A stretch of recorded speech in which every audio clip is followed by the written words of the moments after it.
ومن سيئات أعمالنا من يهده الله فلا مضل له ومن يضلل فلا هادي له أشهد أن لا إله إلا الله وحده لا شريك له وأشهد أن محمدا عبده ورسوله لا نبي بعده صلى الله عليه وعلى آله وأصحابه ومن تبعهم بإحسان إلى يوم الدين أما بعد رب اشرح لي صدري ويسر لي أمري واحلل عقدة من لساني يفقهوا قولي. Bapak-bapak, ibu-ibu, para hadirin dan hadirat jamaah Masjid Al-Muqarrabin Telkom yang dimuliakan Allah Subhanahu wa taala. Alhamdulillah, segala puji bagi Allah Subhanahu wa taala. Siang ini kita masih diberikan kemudahan, masih dijaga iman dan Islam kita hingga kita dapat menjalankan kewajiban kita, yaitu salat zuhur berjamaah. Mudah-mudahan amal ibadah kita diterima Allah Subhanahu wa taala. Amin ya rabbal alamin. Salawat dan salam tak lupa pula kita sanjungkan kepada junjungan kita, pemberi syafaat kita, Nabi besar Muhammad sallallahu alaihi wasallam beserta keluarga, sahabat dan pengikutnya hingga hari kiamat. Sebelum saya lanjutkan, saya mengajak yang belum berniat iktikaf dan iktikaf dalam hati, aku berniat iktikaf di masjid ini sunnah karena Allah. Hari ini saya akan membahas tema tentang kesalahan dalam muamalat. Kesalahan adalah kekeliruan, ya, yang harus diluruskan supaya benar.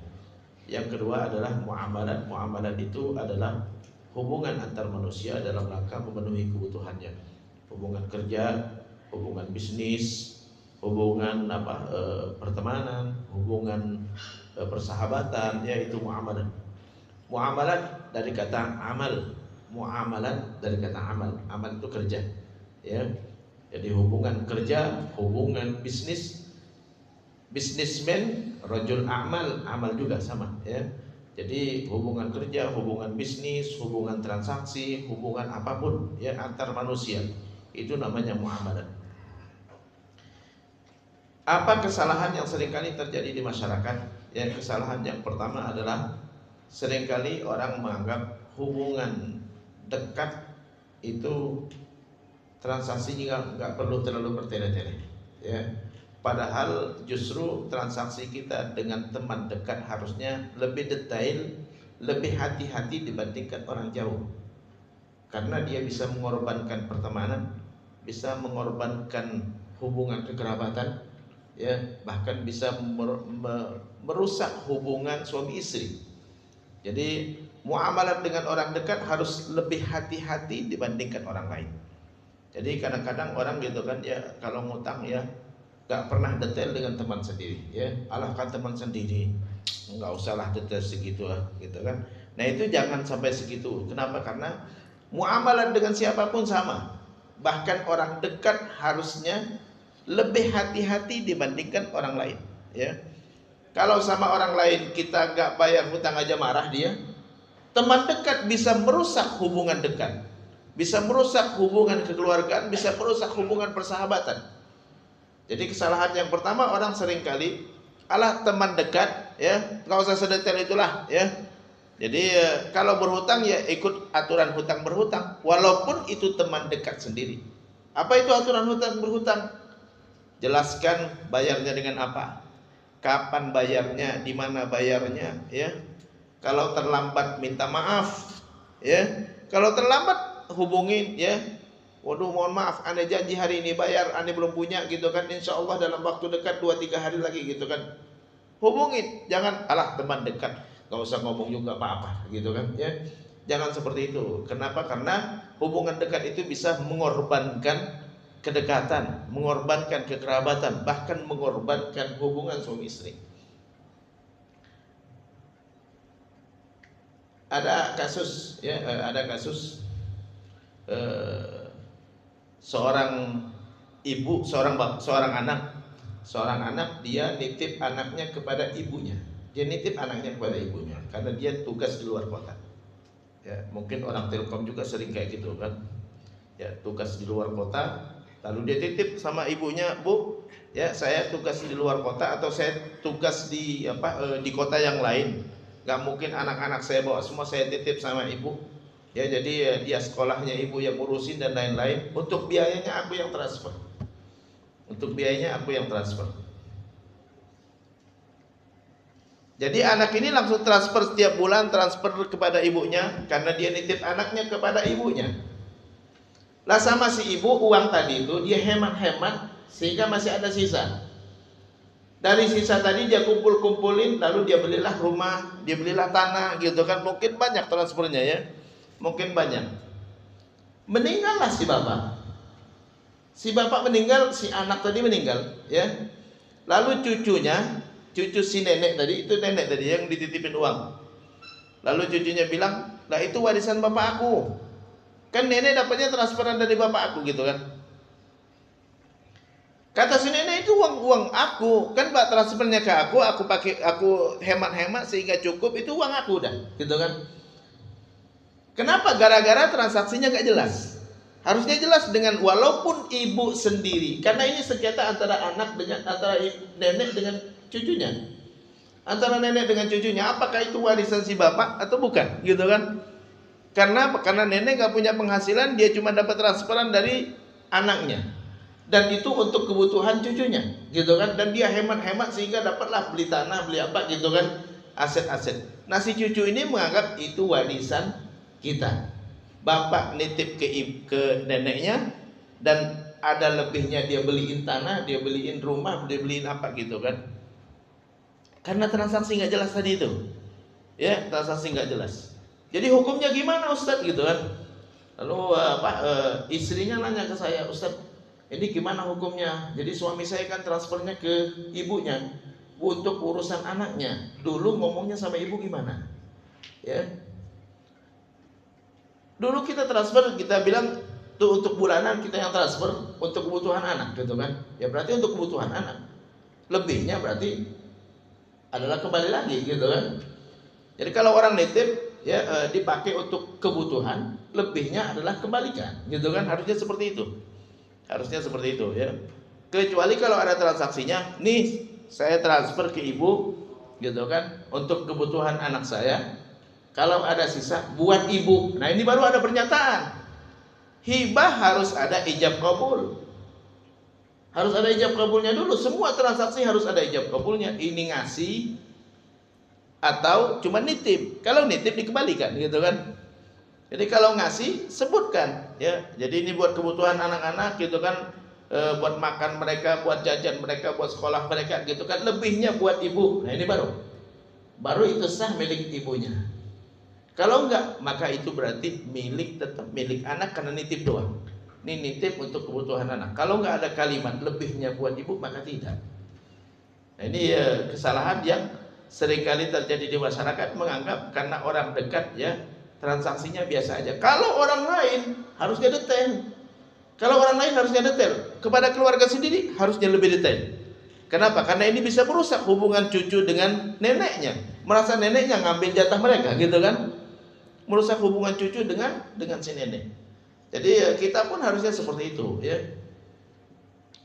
Ada kasus lagi gitu kan ya, ada suami istri nih, suami istri dia kerja di kantor pajak. Lalu suaminya dapat rumah dinas, dibeli, dicicil dengan gaji suami. Karena rumahnya kecil, rumahnya ukuran 45, tanahnya luas, ada 200 kira-kira ya. Saya udah pernah ke rumahnya, sekitar 200. Lalu sama istrinya, karena istrinya kerja, suaminya gaji dia dipakai buat nyicil rumah gitu kan. Buat nyicil kan itu tadi beli nyicil gitu kan. Istrinya gaji dia pakai buat bangun rumah. Akhirnya rumah itu udah besar, dari 45 meter jadi 2 lantai. 2 lantai yang kira udah full. 2 lantai full, sisa sedikit hanya di halaman depan saja. Ya, carport masuk ke dalam, ya. Garasi mobil masuk ke dalam. Meninggal si bapak.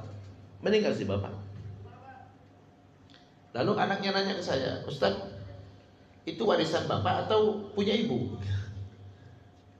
Lalu akhirnya saya ketemu dengan istrinya, dengan ibunya, ya, "Bu, dulu sama bapak transaksinya seperti apa?" Ya. Karena kalau seandainya itu punya bapak, warisan. Kalau itu punya ibu, bukan diwariskan. Ya, masalahnya ini rumah aslinya 45 meter, tanah 200 itu dibeli sama bapak dan dicicil dengan gaji bapak. Lalu ibu yang bangun. Harusnya ibu sebelum bangun transaksi dulu sama bapak. Nah, Ustaz, suami istri emang harus transaksi. Akad itu transaksi. Nikah itu hubungan suami istri. Transaksi hubungan suami istri bukan transaksi rumah, bukan. Bukan transaksi uang, bukan. Bukan transaksi kepemilikan, bukan. Ya, adapun transaksi muamalah itu sama dengan orang lain. Kecuali suami wajib menafkahi istrinya. Menafkah itu memenuhi kebutuhan. Untuk uang makan suami yang tanggung. Untuk transport suami yang tanggung. Istri sakit suami yang obatin. Tapi selebihnya adalah punya dia. Selebihnya punya dia. Jadi uang yang dia beli buat rumah punya dia berarti. Ya, jadi pakai transaksi dulu. Sama aja dengan ibu bangun rumah di atas tanah orang. Minta izin dulu sama pemiliknya. Karena pemiliknya adalah si bapak, gitu kan? Karena bapak yang nyicil, ya. Pak, ini saya mau bangun rumahnya. Jadi gimana nih kepemilikannya? Ya udah 50-50, ya 50-50. Berarti 50-nya 50%-nya adalah warisan si bapak, 50% punya ibu. Nah, sekarang silakan ibu cairkan 50%-nya. Kalau seperti itu transaksinya. Atau transaksinya misalnya kata bapak, ya udah ibu bangun rumahnya. Berarti tanah punya saya, rumah punya ibu. Tinggal dihitung aja berapa harga tanah, berapa harga rumah. Ya, harga tanah keluarkan sebagai warisan karena ini anak minta warisan, gitu kan? Nah, ini gara-gara transaksi yang gak jelas tadi. Ya, walaupun suami istri sekalipun, karena suami istri akad nikah itu cuman hubungan suami istri. Akad itu transaksi, nikah itu hubungan suami istri. Bukan transaksi kepemilikan, bukan transaksi. Kalau suami mengambil uang istrinya tanpa izin, mencuri namanya. Istri menggunakan harta suami tanpa izin, mencuri juga sama. Ya, Nabi dalam hadis mengatakan, ayyuma imra'atin, siapapun perempuan berinfak dari harta suaminya tanpa izin suaminya, dosa atasnya. Di dalam Al-Quran juga Allah berfirman, fa in tibna lakum an syai'in minhu nafsan fakuluhu hani'an mari'a. Kalau istri ikhlas memberikan harta dia kepada suaminya, silakan nikmatin, kata Allah. Kalau ikhlas, kalau nggak ikhlas nggak boleh juga. Yang mana harta suami? Harta suami hasil jerih payahnya, hasil dari warisan dari keluarganya, pemberian dari orang lain, ya itu punya dia. Istri hasil dari jerih payahnya, ya hasil dari kerjanya, pemberian dari orang lain termasuk mas kawin juga, ya, dan juga warisan dari keluarganya. Itu punya istri. Jadi kalau istri bangun rumah di atas tanah punya suami, ngomong dulu transaksi dulu, bikin transaksi dulu. Walaupun itu suami istri, karena nanti suami meninggal, ahli waris bukan hanya istri dan anak, tapi juga ahli warisnya adalah keluarganya juga. Jangankan keluarganya yang di luar, ini anak mau minta warisan nih.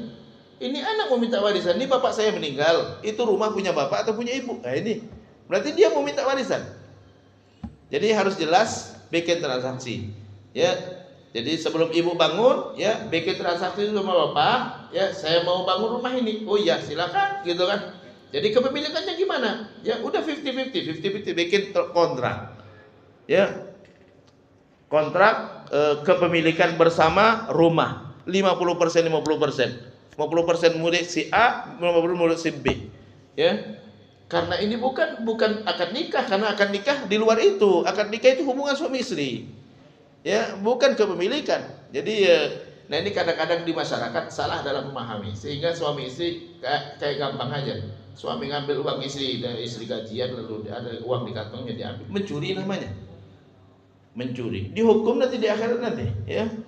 Sama istri gitu juga, ya. Ada kasus yang lain. Kasus yang lain ada seorang dokter di Solo, ya. Di Solo atau di Jogja, Jawa Tengah. Ini dokter, ya penghasilannya besar, ya.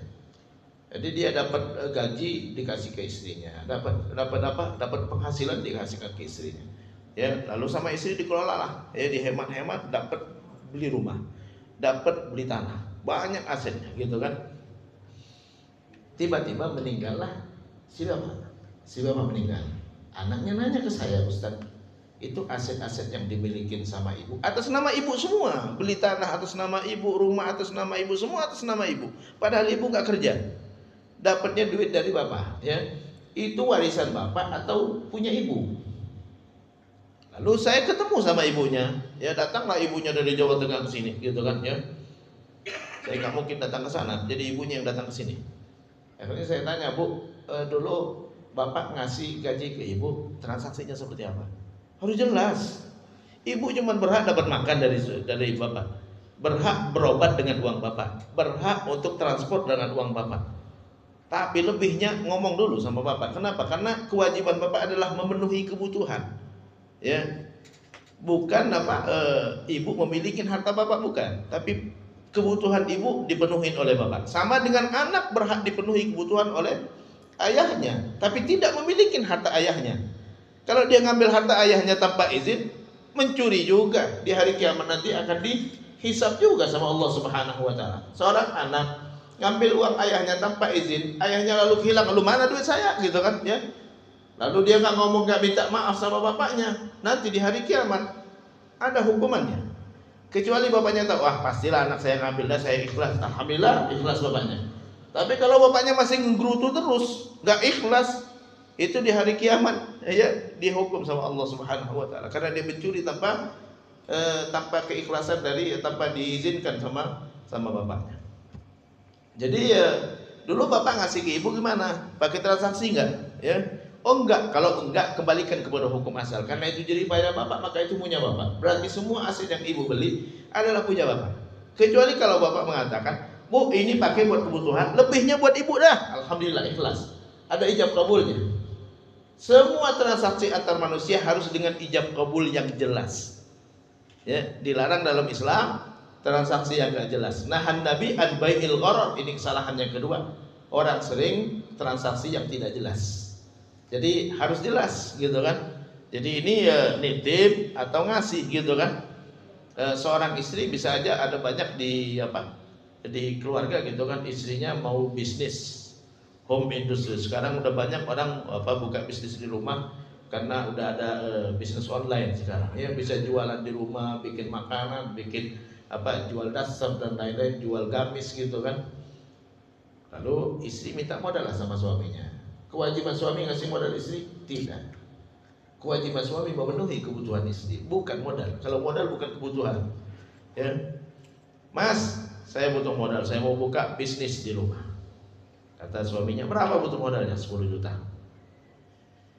Lalu suami yang baik pastilah ngasih.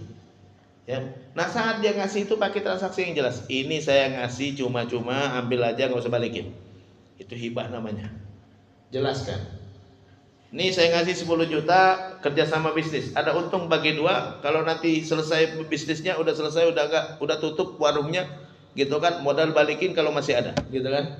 Itu namanya kerjasama bisnis. Atau yang ketiga, ngutang. Ini 10 juta utang, ya. Pokoknya kalau ada untung silakan nanti dicicil, ya. Kalau nanti rugi habis, pokoknya hutangnya dikembalikan sesuai dengan yang dihutang. Kerjasama harus bikin kontrak, ya. Kalau nggak ngasih cuma-cuma nggak perlu dikembalikan, atau dikembalikan harus dikembalikan yang sama, berarti hutang. Atau kerjasama bisnis ada bagi hasilnya, ya. Kalau nanti tutup, ya, kalau masih ada modal dikembalikan, kalau nggak ada modal ya udah selesai, gitu kan. Kalau modalnya udah bangkrut gitu, udah habis, ya udah selesai. Bikin transaksi yang jelas. Jangan sampai nanti ada apa-apa nanti baru bermasalah, ya. Ada kasus juga begini, ya, di Palembang. Ada seorang istri dia ngasih modal kepada suaminya bisnis, ya, ngasih modal kepada suaminya dari mas kawinnya. Mah, ada duit nggak? Saya mau bisnis, ya. Sekarang lagi pandemi kemarin, ya, mau bisnis nggak ada duit gitu kan, ya. Ya udah, nih pakai mas kawinnya dulu, ya, pakailah gitu kan. Nggak pakai transaksi yang jelas, harusnya transaksi yang jelas. Lalu setelah pandemi selesai, ini ributlah suami istri, akhirnya bercerai. Kata istrinya, kembalikan modal dulu. Lah gimana ini Ustaz, gitu kan, ya. Dulu transaksinya seperti apa?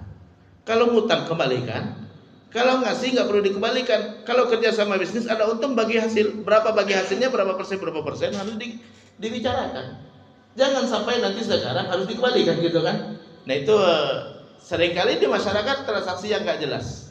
Ya, baik bukan hanya sekedar suami istri, bahkan ayah sama anak pun kalau ngutang-ngutang. Anak seayah sama anak pun kalau ngutang ya ngutang gitu kan. Ada anak beli rumah, dia nggak punya uang, lalu dia ngutang uang DP sama bapaknya. Sampai akhirnya rumahnya disita karena cicilannya nggak ini. Lalu bapak nanya sama, uang DP dulu gimana gitu kan. Emang bapak kalau sama anaknya ada hutang berhutang? Lah ada hutang berhutang. Bukan kewajiban bapak ngasih rumah kepada anak. Bukan kewajiban bapak. Bapak cuman kewajibannya ngasih nafkah kepada anak selama anaknya, kalau anak laki-laki belum balik, kalau anak perempuan belum nikah, itu ngasih nafkah. Nafkah itu adalah memenuhi kebutuhan, kasih makan, kasih pakaian, kalau sakit diobatin gitu kan. Tapi kalau udah berkeluarga seperti saya, bukan lagi kewajiban orang tua. Jangankan untuk jangankan untuk beli rumah, ya. Jangankan untuk beli rumah, ya. Biaya nikah pun bukan kewajiban bapak. Bukan kewajiban bapak membiayai pernikahan anak, bukan. Siapa? Ustaz? Itu ditanggung sama calon suami. Ya ma'syarus syabab, kata Nabi, wahai pemuda, siapa yang sanggup menikah, menikahlah. Nabi enggak mengatakan wahai pemuda, kalau kamu udah masuk usia menikah minta dinikahkan sama bapakmu, tidak. Laki-laki tidak perlu wali. Nikah kalau sanggup nikah kata Nabi. Abdurrahman bin Auf, ya. Abdurrahman bin Auf sahabat Rasulullah, saat dia menikah, Nabi menanyakan, ya, Nabi mengatakan aulim walau bisyatin. Adakan walimah walaupun dengan seekor kambing. Nabi enggak bilang sama Abdurrahman, ente enggak bilang sama bapak ente, bikin walimah dong gitu kan, enggak. Karena bukan kewajiban bapaknya sama sekali. Pemuda yang sanggup menikah, nikah. Enggak sanggup jangan. Bukan kewajiban bapaknya. Fadl bin Abbas itu sepupu Rasulullah. Abbas ayahnya, pamannya Rasulullah. Abbas itu konglomerat. Kalau sekarang itu banker, punya bank. Orang kalau mau mutang sama Abbas. Kalau mau modal minta sama Abbas, modal. Ini Fadl datang kepada Rasulullah, ya Rasulullah, laqad balagtu minas sinni ma tara. Ya Rasulullah, saya sudah sampai usia seperti yang Rasulullah saksikan. Uridu an atazawwaj, saya mau menikah. Wala sa'id malun li atazawwaj, tapi saya tidak punya harta buat menikah. Ya. Fasta'milni, carikan kerjaan buat aku. Nabi enggak bilang sama Fadl, bapak ente kan konglomerat. Orang ngutang sama bapak ente, minta modal. Enggak ngomong begitu, enggak Nabi. Ya, Nabi enggak ngomong begitu. Nabi langsung panggil Bilal, coba lihat ada juga jatah rampasan perang buat aku, ya, kasihkan kepada Fadl. Nabi enggak bilang minta sama bapak ente kan konglomerat. Enggak bilang begitu, karena bukan kewajiban bapaknya. Ya, bukan kewajiban bapaknya. Nah ini kadang-kadang di masyarakat enggak paham yang seperti itu. Jadi harus jelas transaksinya, ya.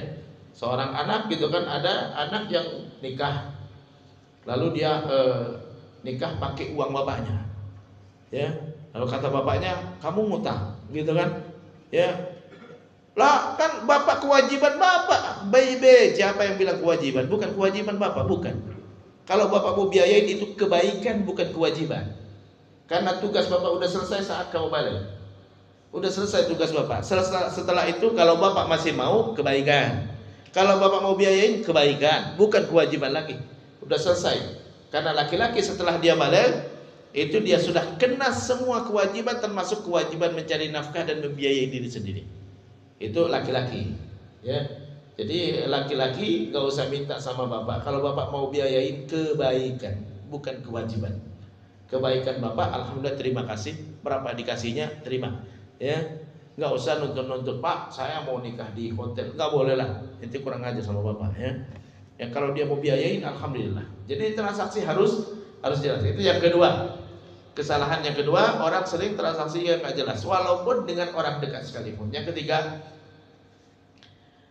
seringkali orang melakukan perjudian tanpa dia sadari. Judi itu adalah semua peserta berkontribusi lalu diperebutkan. Ya, ada 5 orang. Nih 100. Ya, siapa yang dapat kita perebutkan dengan pakai kartu bisa. Dengan musabaqah tilawatil Quran pun judi juga. Yuk, siapa yang ngaji yang paling bagus diambil, ya. Judi juga itu. Kenapa? Kontribusi semua. Semua berkontribusi. Yuk 100. Ayo ngaji semua, siapa yang paling bagus dia ngambil. Judi, walaupun dengan baca Quran sekalipun. Nah ini lomba-lomba yang semua peserta diambilin, nggak boleh yang seperti itu. Ya, itu berjudi namanya. Jadi yang boleh itu adalah ada donatur yang ngasih hadiah. Yuk kalian berlomba baca Quran, nih hadiahnya dari saya. Baru boleh itu. 17-an orang judi semua itu, ya. Peserta disuruh bayar, nggak boleh bayar peserta. Harus yang mendanain hadiah harus dari satu pihak saja atau dua pihak, tidak semua peserta dimintai. Nih saya punya handphone nih, ayo siapa yang paling cepat larinya dia ngambil handphone ini. Baru boleh. Ya, nggak boleh kontribusi dari semua. Kemarin ada yang nanya ke saya, Ustadz, kita biasa mancing. Masing-masing peserta bawa ikan 5 misalnya. Lalu dicemplungin ke kolam, benar nggak Pak? Lalu mancing bareng-bareng, siapa yang dapat banyak gitu kan, untung dia. Berjudi saya bilang. Loh kenapa? Karena kecuali kalau ikan itu disediakan oleh salah satu pihak saja. Nih ikan di kolam saya, silakan mancing, yang dapat ambil. Alhamdulillah. Tapi kalau masing-masing bawa ikan, itu berjudi. Modalnya ikan. Biasanya orang modalnya duit, ini modalnya ikan. Ya, berjudi mereka. Jadi enggak boleh peserta kontribusi semua lalu diperebutkan antara mereka dengan cara apapun, termasuk dengan baca Quran sekalipun. Ya. Jadi MTQ enggak boleh dipungutin biaya dari peserta. Silakan sediakan hadiah dari pihak tertentu. Ya, dari donatur. Jadi jangan ngambil dari peserta. Kalau ngambil dari peserta itu berjudi, memperebutkannya cuman tidak pakai kartu, tapi pakai baca Quran. Ya. Ini apalagi ya, Quran dijadikan alat berjudi gitu kan. Jadi itu yang ketiga yang seringkali orang nggak menyadari. Jadi itulah makanya BPJS dipermasalahkan karena ada unsur judinya. Semua peserta dipungutin premi lalu diperebutkan dengan cara sakit gitu kan. Jadi menentukannya orang sakit lalu dapat gitu kan. Lalu sakitnya berat dia dapat banyak, sakitnya kecil dia dapatnya sedikit, nggak sakit sama sekali rugi. Itulah yang dijadikan alasan kenapa BPJS nggak boleh. Ya, jadi kenapa? Karena semua peserta kontribusi, gitu kan? Kontribusi lalu diperebutkan dengan cara sakit, gitu kan? Cuman caranya aja sakit, gitu kan? Jadi yang sakitnya berat dapat banyak, yang sakitnya sedikit dapat sedikit, yang nggak pernah sakit sama sekali rugi, gitu kan? Nah ini itu makanya dipermasalahkan di kalangan ulama gitu kan. Kenapa BPJS nggak boleh? Karena semuanya dipungutin. Ya, jadi harusnya pemerintah yang nanggung biaya kesehatan gratis, ya, atau dipungut dari orang-orang kaya saja yang punya penghasilan sekian, nyumbang untuk biaya pengobatan rakyat Indonesia. Boleh, pihak tertentu aja yang punya penghasilan di atas 10 juta gitu kan ya, dipotong gaji sekian untuk fasilitas kesehatan rakyat Indonesia. Boleh. Lalu bagikanlah kartu BPJS tadi kepada semua gitu kan.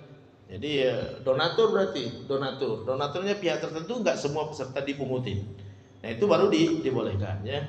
Nah itu jadi kadang-kadang kita nggak merasa sudah melakukan judi. Itu yang ketiga ya. Yang keempat seringkali kesalahan di masyarakat memanfaatkan kekurangan orang dalam transaksi. Ya, nggak boleh dalam Islam kita memanfaatkan kekurangan atau kebutuhan. Mentang-mentang orang nggak ngerti lalu dimanfaatkan. Ya, bayar barang KW dijual dengan harga ori. Yang mentang-mentang dia nggak tahu. Ya, mentang-mentang dia nggak bisa berhitung lalu ditipu gitu kan. Mentang-mentang dia nggak tahu harga lalu ditipu. Nggak boleh kayak gitu ya. Makanya dalam Islam ada khiyar. Khiyar itu hak untuk membatalkan transaksi kalau ternyata setelah terjadi jual beli ada tipuan di situ ya. Baik itu barang ori, barang KW dijual dengan harga ori, berhak pembelinya mengatakan maaf, Anda nggak jadi beli. Loh kenapa? Ini barang KW kok itu jual sama saya dengan harga ori, berhak dibalikin. Kalau nggak mau terima dia, selisih harganya haram hukumnya karena dia nggak ridho ya. Jadi nggak boleh, kecuali kalau dia kasih tahu dari awal, mohon maaf ini barang KW, Ane jual sama ente dengan harga ori, ridho nggak? Ridho baru sah, dia ridho ya udah nggak apa-apa. Lebih tinggi dari harga ori pun Ane beli, alhamdulillah ya, ridho dia dengan selisih harga tadi. Nggak boleh kita manfaatkan mentang-mentang orang nggak boleh. Makanya dalam Al-Quran Allah melarang kita bertransaksi dengan orang yang bodoh. Jadi nggak boleh kita memanfaatkan kebodohan orang. Wala tu'tus sufaha'a amwalakumul lati ja'alallahu lakum qiyama. Jangan kalian bertransaksi dengan orang yang bodoh dalam rangka memanfaatkan kebodohannya. Tapi kalau nggak niat memanfaatkan kebodohannya nggak masalah. Ya. Jadi ya kita kasih tahu, mohon maaf ini barang KW. Ini KW. Anda mau jual dengan harga ori, selisih harganya sekian. Ente ridho nggak? Ridho, boleh ya. Jadi kalau kita jelaskan boleh. Kalau kita nggak jelaskan, dia nggak tahu nih, ini barang KW ya. Kita jual dengan harga ori, lalu dia beli gitu kan ya. Kalau orang bodoh seperti ini ya, setelah ada yang ngasih tahu nanti dan dia menyesal, selisih harganya haram buat kita. Kalau dia menyesal, dia nggak ridho ya, selisih harganya haram. Jadi potensi kalau kita ngebodohin orang itu bisa bisa menyebabkan transaksi kita nggak sah. Termasuk juga kita memanfaatkan kebutuhan orang. Mentang-mentang orang butuh lalu kita manfaatkan. Kenapa riba diharamkan? Karena kita memanfaatkan kebutuhan orang miskin. Kebutuhan orang miskin. Yang ngutang itu biasanya orang miskin. Orang miskin mau ngutang karena keluarganya nggak makan gitu kan ya. Saya mau ngutang, Pak. Lu kenapa? Anak istri saya belum makan hari ini. Ya udah, aneh utangin nih 10 juta, bayar 12 ya. Itulah sebab kenapa riba diharamkan. Karena memanfaatkan kebutuhan orang. Pastilah dia mau. Lu kenapa? Anaknya sudah kelaparan, istrinya sudah nggak makan berapa hari gitu kan ya. Kalau nggak makan hari ini juga bahaya nanti gitu kan ya. Oh nggak apa-apa dah Pak ya. Saya bayar 12 dah, nggak apa-apa. Jadi itulah riba. Kenapa riba diharamkan? Kenapa riba itu jadi dosa besar? Karena menindas orang miskin, memanfaatkan kebutuhan mereka. Mereka lagi butuh, itu tindas lagi ngambil keuntungan, gitu kan? Ya, nih 10 juta, ayat 12 ya. Orang kalau lagi terdesak diambil lah. Ya. Termasuk juga kita memanfaatkan kebutuhan orang. Ada orang yang terdesak butuh duit besar gitu kan, karena dia terjerat judi terjerat pinjaman online. Ya, dikejar-kejar terus gitu kan, akhirnya dia jual rumahnya harganya 1M ya, supaya cepat laku gitu kan, karena dia mau bayar hutang, dia jual dengan 800 juta. Jangan itu manfaatkan kebutuhan orang. Mau beli, kalau nggak mau beli jangan ditawar ya. Kalau itu tawar juga, ente sudah zolim sama dia. Kenapa? Karena ente memanfaatkan kebutuhan dia. Kita bawa uang 600 juta di depan dia, langsung diambil Pak. Loh kenapa? Karena dia sudah terjerat hutang, udah dikejar-kejar ya, debt collector udah datang setiap hari gitu kan ya. Kita bawa 600 juta Pak, 600 juta gimana rumahnya, jadi nggak, ini uangnya pasti diambil sama dia. Loh kenapa? Dia mau lepas daripada jeratan hutangnya, dia ambil sama dia. Tapi itu berdosa hukumnya, itu sudah menindas orang namanya, udah memanfaatkan kebutuhan orang. Nah itu termasuk yang dilarang juga. Ini dosanya sama dengan dosa riba juga ini, walaupun dia nggak membungkakan hutang. Tapi kenapa? Karena dia sudah memanfaatkan kebutuhan orang. Nggak boleh. Apalagi banyak orang yang memanfaatkan kebutuhan orang gitu kan ya. Kemarin ada yang mau ngutang karena mau masuk kerja, dimintain duit. Nah itu memanfaatkan kebutuhan orang namanya. Ya, orang mau kerja, ya mau membiayain keluarga, lalu dimintain duit gitu kan. Mau bayar sekian, kamu diterima langsung. Ar-rashi wal murtashi finnar, yang nyogok dan yang disogok sama-sama masuk neraka. Enggak boleh itu menindas orang, memanfaatkan kebutuhan orang. Ya, dia mau mau kerja, Ustaz saya mau biayain keluarga, gitu kan nggak ada kerjaan, saya mau kerja, akhirnya diminta uang sekian. Boleh nggak Ustaz? Enggak boleh. Enggak boleh hukumnya, ya. Jadi itu yang minta tadi uang haram kalau diambil. Uang haram kalau diambil, bukan main, banyak yang seperti ini. Nah ini nggak boleh ya dalam Islam. Nah ini beberapa kesalahan dalam transaksi ya. Karena waktu saya cukupkan sampai di sini. Kalau ada yang bertanya silakan. Wassalamualaikum warahmatullahi wabarakatuh. Ya silakan. Perjanjian pranikah itu sama. Perjanjian pranikah ya. Oke, perjanjian pranikah, semua perjanjian boleh dengan syarat. Ada syaratnya ya. Ada syarat ya, semua perjanjian, baik perjanjian dalam muamalat, perjanjian dalam pernikahan boleh dengan syarat. Syarat yang pertama, perjanjian tersebut tidak bertentangan dengan akad yang dilakukan, tidak bertentangan dengan tujuan dari akad yang dilakukan. Ya, akad nikah gitu kan, ya, tapi pakai syarat. Saya mau nikah dengan kamu, tapi dengan syarat kamu nggak boleh menyetubuhi aku. Nggak sah, nggak boleh, karena bertentangan dengan akad. Karena akad nikah itu akad hubungan suami istri. Kalau nggak boleh ya ngapain, gitu kan? Itu yang pertama, syarat yang nggak sah, bertentangan dengan tujuan akad, gitu kan? Sama dengan kalau muamalat gitu kan, kamu mau beli rumah saya, oke, tapi nggak boleh kamu jual lagi ya. Nah, itu bertentangan dengan akad, karena akad jual beli memiliki bebas mau jual lagi, mau dia bongkar, mau dia benerin, mau dia renovasi, terserah dia, gitu. Jadi itu yang pertama, syaratnya tidak bertentangan dengan tujuan akad yang dilakukan. Jadi nggak boleh apa, misalnya kamu mau nikah sama anak saya, tapi nggak boleh serumah ya, nggak boleh. Itu akad apa perjanjian yang nggak sah. Yang kedua, bertentangan dengan syariat. Bertentangan dengan syariat. Contoh bertentangan dengan syariat, misalnya gitu kan apa? Saya mau nikah sama kamu, tapi dengan syarat, gitu kan? Kamu nggak boleh poligami. Ini bertentangan dengan syariat. Poligami tidak dilarang dalam Islam. Ya, bukan saya yang ngomong ini, bukan. Ya, silakan baca di kitab Al-Fiqhul Manhaji karangan Dr. Mustafa Al-Bughaw. Ya, jadi kalau ada syarat seperti itu tidak berlaku. Karena nggak boleh kita mengharamkan yang Allah halalkan. Ya ayuhan nabi lima tuharrimu ma ahallallahu lak. Wahai nabi, kenapa kau haramkan yang Allah halalkan? Nggak boleh, ya. Jadi nggak boleh kita mengharamkan yang dihalalkan, ya, atau menghalalkan yang diharamkan, nggak boleh juga, ya. Jadi itu yang kedua. Syarat yang pertama tidak bertentangan dengan tujuan akad. Yang kedua tidak bertentangan dengan syariat, tidak berlawanan dengan ketentuan syariat. Yang ketiga tidak bertentangan dengan ketentuan aturan negara, ya, aturan negara, ya. Kalau bertentangan dengan aturan negara maka tidak, ya, tidak sah itu, ya. Saya mau nikah dengan kamu tapi nggak boleh nggak pakai catatan sipil sama sekali, ini nggak boleh, bertentangan dengan aturan negara, ya. Karena kita harus wajib taat sama pemerintah, atiullah wa atiur rasul wa ulil amri minkum, taat sama Allah, taat sama Rasul, dan pemimpin, aturan pemimpin kita wajib taatin juga. Jadi nggak ada kata misalnya, oke, saya mau nikah sama kamu tapi nggak tertulis, ya, nggak pakai buku nikah, ya, nggak boleh, ya, karena itu bisa merugikan salah satu pihak, ya, merugikan pihak perempuan, mau cerai nanti suaminya menghilang gimana, mau ke pengadilan nggak ada catatannya, gitu kan.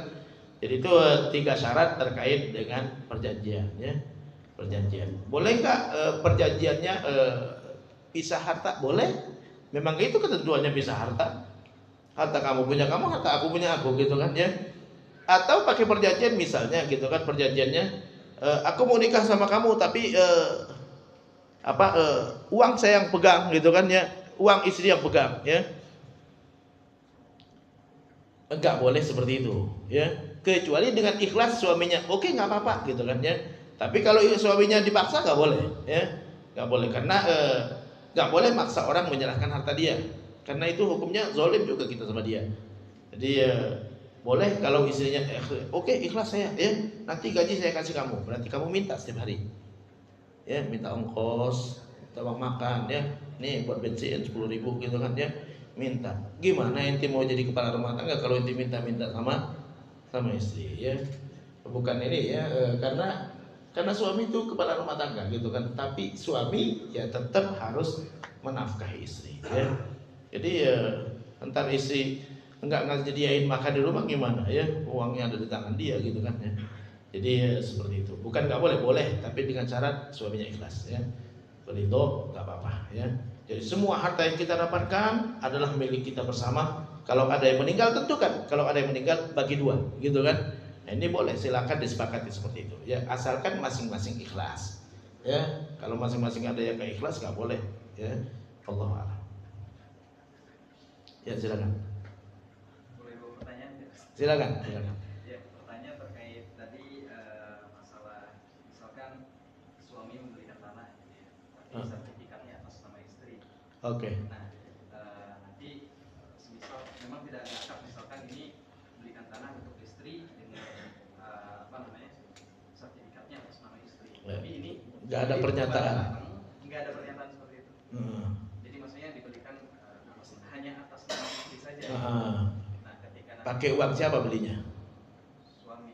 Uang suami, oke. Ya.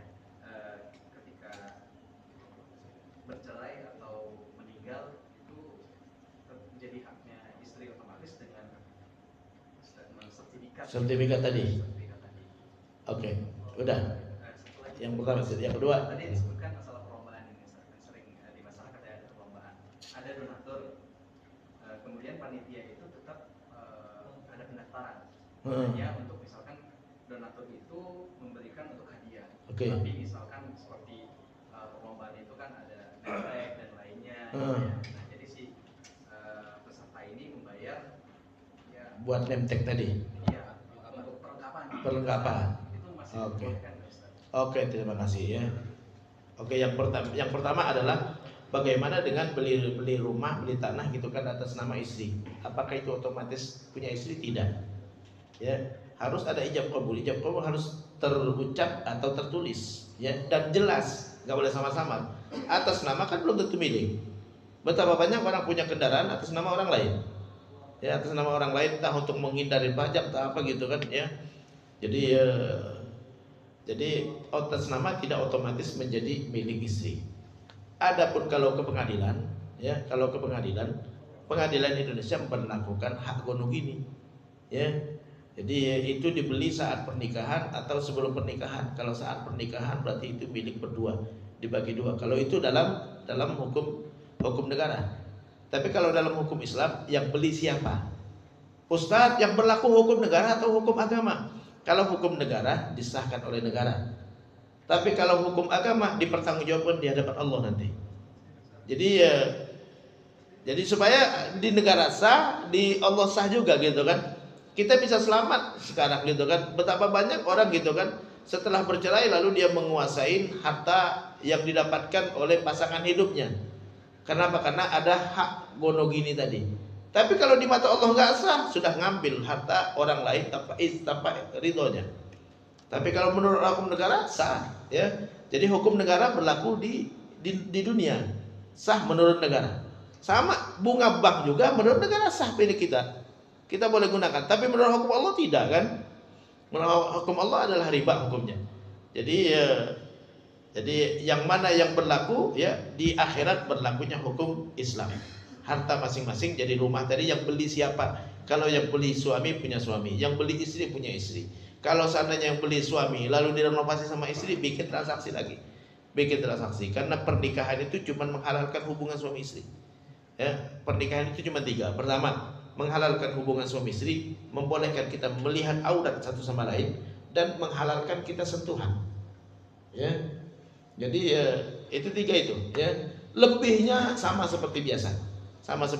Cuman karena istri tidak ada kewajiban mencari nafkah, maka nafkah orang tuanya diambil alih oleh suami. Lebihnya sama persis, ya. Nah itu untuk yang pertama. Jadi atas nama enggak otomatis milik istri kalau dalam Islam. Siapa yang beli punya dia. Kalau dia sudah hibahkan ke istri, harus ada pernyataan. Saya hibahkan buat kamu. Ini rumah saya beli atas nama kamu. Ini adalah hibah saya buat kamu. Punya istrinya berarti. Istrinya meninggal, warisan. Ya, salah satu ahli warisnya adalah suami, gitu kan. Kalau tidak dihibahkan kepada istri, cuman atas nama, itu masih sama-sama berarti. Karena Nabi melarang transaksi yang tidak jelas. Kalau nggak jelas dikembalikan kepada hukum asalnya, yang beli siapa, gitu kan.